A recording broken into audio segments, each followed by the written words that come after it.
बिस्मिल्लाहिर्रहमानिर्रहीम, अस्सलाम वालेकुम। आज हम बात करेंगे डिफरेंट लेवल ऑफ ऑटिज्म के बारे में।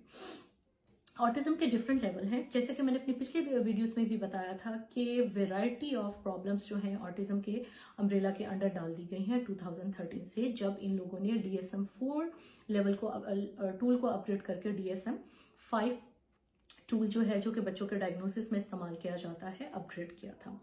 तो चलिए जी स्टार्ट करते हैं लेवल से।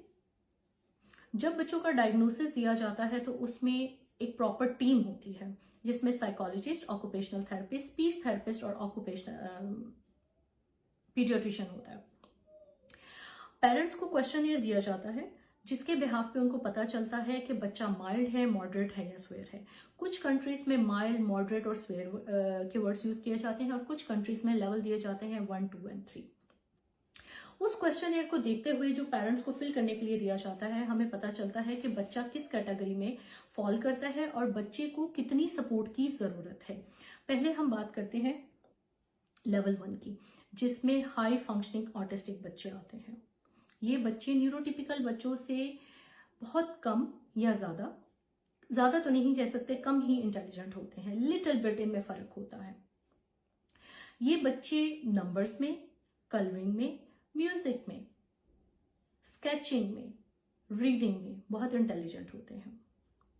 ये बच्चे बहुत पसंद करते हैं बातचीत करना, लेकिन सिर्फ उस टॉपिक पे बातचीत करना पसंद करते हैं जिनमें इनका इंटरेस्ट होता है। ये बच्चे कन्वर्सेशन ज्यादा देर तक होल्ड नहीं कर सकते। वैसे तो जैसे कि मैंने पहले कहा कि ये बच्चे इंटेलिजेंट होते हैं, लेकिन सिर्फ उस चीज में जिसमें इनके अपने इंटरेस्ट होते हैं या अपनी दिलचस्पी होती है। कन्वर्सेशन होल्ड करेंगे, लेकिन बहुत लिमिटेड कन्वर्सेशन होगी। या ये बच्चे अपने बारे में बात करना पसंद करेंगे। हम ये भी कह सकते हैं कि इन बच्चों को ऑटिज्म स्पेक्ट्रम पे होते हुए, जैसे कि हमने कहा कि लेवल 1 है, हाई फंक्शनिंग बच्चे हैं, अस्पर्जर्स का इशू हो। जिन बच्चों को अस्पर्जर्स का इशू होता है वो ज्यादातर कन्वर्सेशन या बातचीत में बिहाइंड होते हैं, लेकिन वैसे इंटेलिजेंट होते हैं। फिर हम बात करते हैं लेवल 2 के बच्चों की, जो कि मॉडरेट आते हैं। इन बच्चों को 24/7 हेल्प की जरूरत होती है। इन बच्चों को रीडिंग में, राइटिंग में और थ्रू आउट लाइफ में इनको हेल्प की जरूरत होती है। जैसे कि हम रोजमर्रा की रूटीन में खुद हेल्प लेते हैं और हेल्प लेते हुए आगे बढ़ते हैं। जैसे कि हम कहते हैं कि जी हमें काम वाली की जरूरत है, या हमें सफाई वाली मासी की जरूरत है, तो वो हमारी हेल्प है। उसी तरह की हेल्प इन बच्चों को होती है, लेकिन इन बच्चों की हेल्प थोड़ी सी इनकी नीड के मुताबिक ज्यादा होती है। जैसे हम किसी बच्चे को, 8-10 साल के बच्चे को कुकिंग सिखाना शुरू कर दें, हम उन्हें कुकिंग सिखाते हैं, वो कुकिंग सीख जाते हैं और फिर उसको इम्प्लीमेंट करते हैं। उसी तरह ये बच्चे जिनको हम लेवल 2 पर लेकर आ रहे हैं, जिनको हम मॉडरेट कह रहे हैं ऑटिज्म में, उनको लाइफ के हर स्किल सिखाने के लिए जरूरत पड़ती है। जहां हम न्यूरोटिपिकल बच्चों को 2 या 3 बार सिखाते हैं, मॉडरेट बच्चों को हमें शायद 20, 25, 30 दफा सिखाना पड़े। रेपिटेशन जितनी हम इन लोगों को करके देंगे, उतनी रेपिटेशन इनके लिए अच्छी है। हम ये नहीं कह सकते कि ये बच्चे सीखेंगे नहीं, सीखते हैं, लेकिन अपने पेस के साथ। डिपेंड करता है कि कितनी हेल्प की जरूरत है।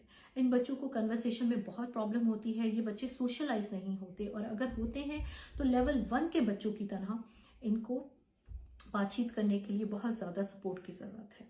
या फिर एक आधा सेंटेंस बोलें, या फिर बोलें ही ना। जैसे कि मैंने पहले जिक्र किया कि कुछ बच्चों को स्पेक्ट्रम पे अस्पर्जर्स भी होता है। हम ये नहीं कह सकते कि जिन बच्चों को ऑटिज्म हो गया वो बच्चे कभी इंप्रूव नहीं कर सकते, या ऑटिज्म क्योर नहीं है। ऑटिज्म को हम क्योर नहीं कर सकते, ऑटिज्म को हम इंप्रूव कर सकते हैं with the passage of time, इनके साथ बार बार रेपिटेशन करके। अगर हम इनको ABC सिखा रहे हैं तो हमें इनको एक ही फॉर्मेट को शायद 1, 2 या 3 महीने सिखाना पड़े। अगर हम इनको नंबर सिखा रहे हैं तो हमें इन्हें वैसे ही सिखाना पड़ेगा। अगर हम इनको साइकिलिंग सिखा रहे हैं तो लिंगर ऑफ करना पड़ेगा। कुछ बच्चे जल्दी सीख जाते हैं, कुछ बच्चे देर से सीखते हैं। ये कहना बहुत गलत है कि ऑटिस्टिक बच्चे, जब हम इनको लेबल करवा लेते हैं कि कुछ सीख नहीं सकते, या अगर हम इन पे काम नहीं करते, तो हम उन बच्चों के साथ ज्यादती नहीं कर रहे हैं, हम अपने साथ ज्यादती कर रहे हैं। हम सोच रहे हैं कि हाँ जी ठीक है, इन बच्चों को तो स्पेक्ट्रम पे है ये बच्चे तो इम्प्रूव कर ही नहीं सकेंगे। ऐसा नहीं होता, ये बच्चे इम्प्रूव करते हैं। अगर इनके साथ मेहनत की जाए तो ये बच्चे जिंदगी में आगे भी बढ़ते हैं मास्किंग करते हुए। लेकिन ऑटिज्म क्योर नहीं है, क्योंकि ये बच्चे ऑटिज्म के साथ ही पैदा होते हैं। Stay tuned for my next video. Thank you very much.